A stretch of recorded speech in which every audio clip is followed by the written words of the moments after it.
বলবো, তুমি বৈঠকের সামনে বসবে না পিছনে বসবে, কারণ তুমি যখন সামনে বসবে আমি তোমাকে ক্ষমা করে দিয়েছি রে ওয়াহাশী, তবে আমার চাচার কথাগুলো মনে পড়ে যায়। কি একটা অ্যাক্সিডেন্ট দেখলে মনে হয় না, মনে পড়ে যায়, সুতরাং আমার পিছনে বসবা। আব্দুল কাদের জিলানী বরফে বলেন, ওই ওয়াহাশী যাকে নবীজি বলেছেন আমার সামনে বসিও না পিছনে বসবে, ওই ওয়াহাশী যখন যুদ্ধের ময়দানে ঘোড়ার পিঠের মধ্যে ওঠে, ঘোড়া যখন চাবুক মারে দৌড় দেয় যুদ্ধের ময়দানে, আর পা ফেলে ফেলে দৌড়ায়, ওই ঘোড়ার পায়ের নিচে খুরের তলার নিচে যে ধুলোগুলো আছে, ওর একটা ধুলো যদি এক পাল্লায় দেওয়া হয়, আর আমি আব্দুল কাদের জিলানীর তামাম জিন্দেগীর আমলগুলো একদিকে দেওয়া হয়, তথাপি ওই ঘোড়ার খুরের পায়ের নিচের ধুলোর ওজনের মতো আমার সারা জীবনের আমলের ওজন হবে না। কাজেই কার সাথে কি পর্দা বাঁধে ঘি, ঠিক কিনা বলে? প্রিয় ভাইরা, লক্ষ্য করুন সাহাবাদের কি মর্যাদা। আমার আল্লাহ বলছেন, আমার রাসূল বললেন সাহাবারা হলো নক্ষত্র, আমি রাসূলের পরে সাহাবাদের অনুসরণ করিও, আলেম ওলামাদের অনুসরণ করিও। প্রিয় ভাইরা, আর একটি আল্লাহর ওলির ঘটনা বলি, নাম হলো বাইজিদ মুস্তাবি। এই বাবা বসো, কি নাম? বাইজিদ মুস্তাবি। বাইজিদ মুস্তাবি রহমতুল্লাহ আলাইহি, তিনি একদিন জঙ্গলের ভিতর দিয়ে হেঁটে যায়, যাইতে যাইতে যাইতে যাইতে যাইতে যাইতে যাইতে যাইতে, আগে তো আড়াবাড়ি বাঁশবাড়ি দিয়ে ঘাটা ছিল, যখন যায় যায় যায় যায় গাইতে গাইতে বাইজিদ মুস্তাবি রহমতুল্লাহ আলাইহি সামনে গেলেন, ক্লান্ত হয়ে একটা গাছের নিচের মধ্যে দাঁড়াইলেন, দাঁড়িয়ে একটু অপেক্ষা করলেন, একটা পাখি এসে উড়ন্ত অবস্থায় বাইজিদের শরীরে পায়খানা করলো, পায়খানাটা ঘাড়ের মধ্যে পড়েছে। বাইজিদ মুস্তাবি ঘাড়ের দিকে তাকিয়ে দেখে পায়খানা, পাখির দিকে আঘাত হয়ে তাকাইলেন, পাখিটা বাস্ট হয়ে ছিঁড়ে গেল। এবার বাইজিদ মুস্তাবি আগাচ্ছেন, ওলিদের সামনে দেখেন আগাচ্ছেন, আগাইতে আগাইতে আগাইতে আগাইতে বাইজিদ মুস্তাবি সামনে গেলেন। যাওয়ার পরে নামাজের সময় হইল, আসরের নামাজ। কিসের নামাজ?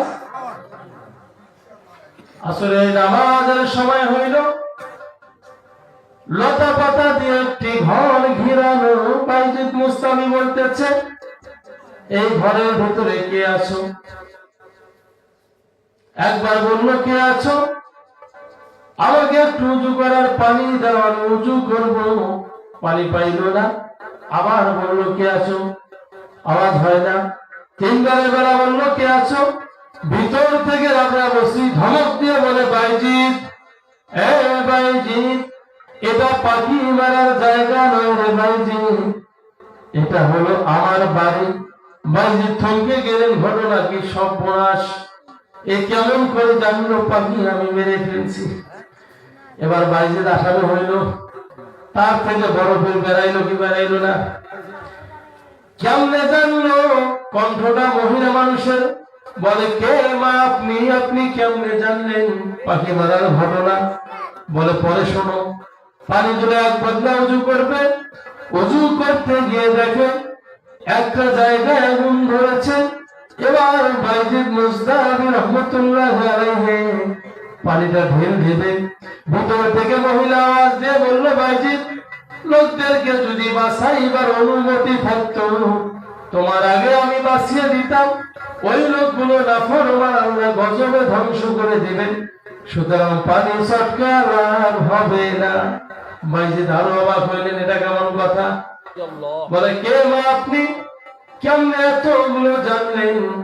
মা বোনেরা কান লাগান, যদি আপনারা অলি হয়ে যান আপনাদের স্বামীরাও হবে। এবার বলল, কে মা আপনি? ঘটনা কেমনে জানলেন? বলে, ঘটনা তো আমি জানলাম এই জন্য আমি তো কেউ না, আমার নাম হলো রাবেয়া বসরি। কি নাম বলে? রাবেয়া বসরি মা।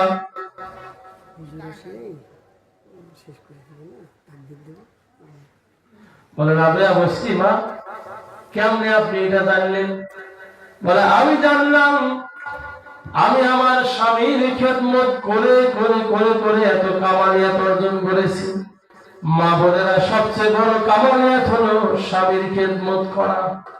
আমি যে ঘটনাটি বললাম, এটা কোরআনেও নাই, হাদিসেও নাই। শুনতে মজা লাগলো, কিন্তু এর জন্য দায়ী আমি না, এটা একটা জীবনী। এটা কি? এটা মানা জরুরি নয়? জরুরি মানা হলো যে কথা আমি ছাড়ছি।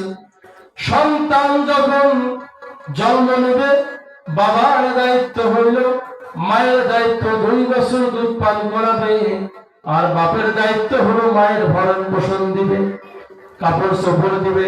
মাঝে মাঝে মোবাইলে অফার আসে কি আসে না? যারা নেট চালায় জানে, অনেক সময় জিবি অফার দেয়, মিনিট অফার দেয়, স্পেশাল অফার দেয়। মায়ের জন্য স্পেশাল অফার হলো সন্তান যখন জন্মগ্রহণ করবে তখন থেকে শুরু করে, সন্তান যখন পেটে আসবে তখন থেকে শুরু করে বাবা মায়ের যত্ন নিবে, যাতে ওই সন্তানের মা কোনো সাইড থেকে কষ্ট না পায়, পুষ্টিহীনতায় না ভোগে। খাদ্য বাড়িয়ে দিতে হবে, খাবারের মানগুলো উন্নত করতে হবে, পোশাক নতুন নতুন পরাইতে হবে, যাতে মায়ের মনটা ভালো থাকে। এ হলো বাবার দায়িত্ব, কোনো সাইড দিয়ে কমতি দেওয়া যাবে না।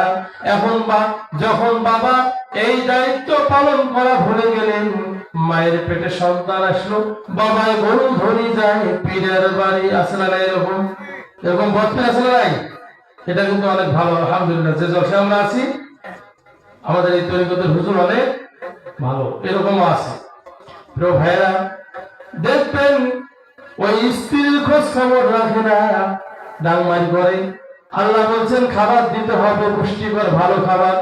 আর ওই বেচরা খাবার আনি দেয় কচু, ঘেঁসু, পটল, আলু। যখন ছাড়াটা হয় তখন কি ছাড়া জন্ম দিছিস বলে কি বলে না? এই দোষ তো মায়ের নয়, এই দোষ হলো পিতা।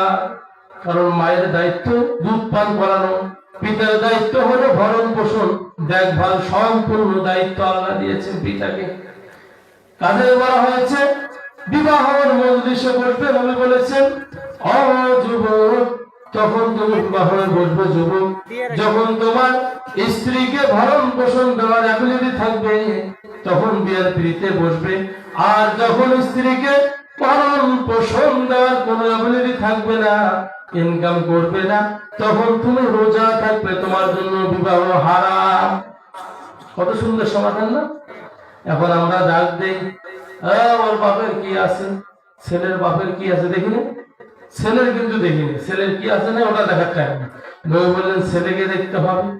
আমরা দেখি ছেলের বাপের কয় জনের জমি আছে, কয়তলা বাড়ি আছে, কয়টা কি আছে দেখি, তারপরে মেয়েকে দেই।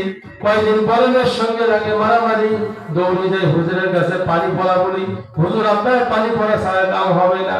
ওইখানে পানি পড়া 1 দিন 2 দিন কেন, পানি খাইতে খাইতে যদি পেট ফাটিয়ে মরিয়ে যায় তবুও পানি পড়া কাজ হবে, কারণ নবীর কথা মানলেন না। যেখানে নবীর কথা মানলেন না, নবীজির একটা কথা দুনিয়ার তামাম মানুষের সমস্ত কথা মিল করলে এক হবে।